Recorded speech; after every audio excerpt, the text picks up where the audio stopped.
നാഗ്മണി അതുണ്ടോ? നാഗമാണിക്യം നാഗ്മണിക്കുണ്ടോ? ഉണ്ട്, രാജമാണിക്യം ബെല്ലാരി.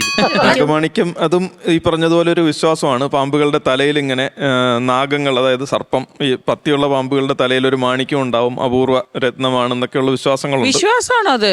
നമ്മുടെ ചില വീഡിയോസിലൊക്കെ ഇങ്ങനെ പാമ്പിന്റെ തലഭാഗം ഇങ്ങനെ അവിടെ നിന്നൊരു ഒരു കല്ല് പോലെ അല്ലെങ്കിൽ ഒരു മാണിക്യം പോലെ ഇങ്ങനെ എടുക്കുന്നതായിട്ടൊക്കെ പല വീഡിയോസ് നമ്മൾ കാണാറുണ്ട്. ആക്ച്വലി അതെല്ലാം സ്റ്റേജ്ഡ് ആണ്. അതിന്റെ ആ തൊലി അല്പം മാറ്റിയിട്ട് അതിനുള്ളിൽ ഈ മീൻ ഗുളിക പോലുള്ള എന്തെങ്കിലുമൊക്കെ തിളക്കമുള്ള വസ്തുക്കൾ അതിന് ഉള്ളിലേക്ക് കയറ്റി വെച്ചിട്ട് അത് ഭയങ്കര പെയിൻഫുൾ ആണ്. അപ്പോൾ അത് ഈ ഒരു വീഡിയോ ഷൂട്ട് ചെയ്യുന്ന പർപ്പസിന് വേണ്ടി ചെയ്യുന്നതാണ്. ആക്ച്വലി നാഗമാണിക്യം എന്ന സംഗതിയൊന്നും ഇല്ല. ചേട്ടാ, ഈ സന്ധ്യാസമയത്തെ ചൂളം അടിച്ചു കഴിഞ്ഞാല് പാമ്പ് വരുമെന്ന് പറഞ്ഞു കേട്ടിട്ടുണ്ട്. അയ്യോ, പാമ്പിന് ഇതുമായി ബന്ധപ്പെട്ട് നമ്മൾ മനസ്സിലാക്കേണ്ട ഒരു സംഗതി എന്ന് പറഞ്ഞാൽ പാമ്പുകൾക്ക് ചെവിയില്ല എന്നുള്ളതാണ്. പാമ്പുകൾക്ക് എക്സ്റ്റേണൽ ഇയേഴ്സ് ഇല്ല, ഇയർ ഡ്രംസ് ഇല്ല.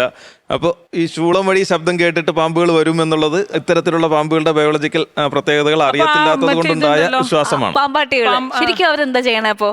അത് മൂർഖം പാമ്പിനോട് മാത്രം ചെയ്യുന്ന ഒരു സംഗതിയാണ്. മൂർഖം പാമ്പിനെ സംബന്ധിച്ചിടത്തോളം അതിന്റെ കാഴ്ചശക്തി വളരെ പരിമിതമാണ്. അപ്പോൾ അതിന്റെ ചുറ്റുമുള്ള ഓബ്ജക്ട്സിന്റെ ചലനത്തിനനുസരിച്ച് അത് അലർട്ട് ആവുന്നതാണ്. അത് കടിക്കാൻ വേണ്ടി തയ്യാറെടുക്കുന്നതാണ്. ഈ മകുടിയുടെ സംഗീതത്തിനനുസരിച്ചല്ല, മകുടിയുടെ ടിപ്പിന്റെ ചലനത്തിനനുസരിച്ച് അത് ഇങ്ങനെ ഫുഡിന്റെ പൊസിഷൻ മാറ്റുന്നതാണ്.